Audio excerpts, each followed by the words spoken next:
What made you decide to get a row finisher to begin with?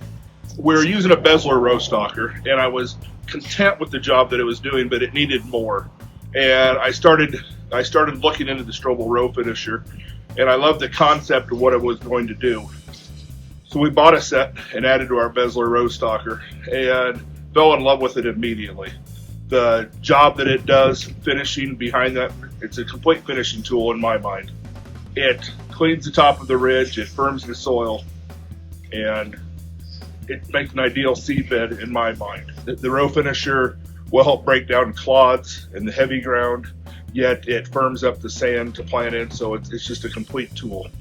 Have you seen an impact on your yields?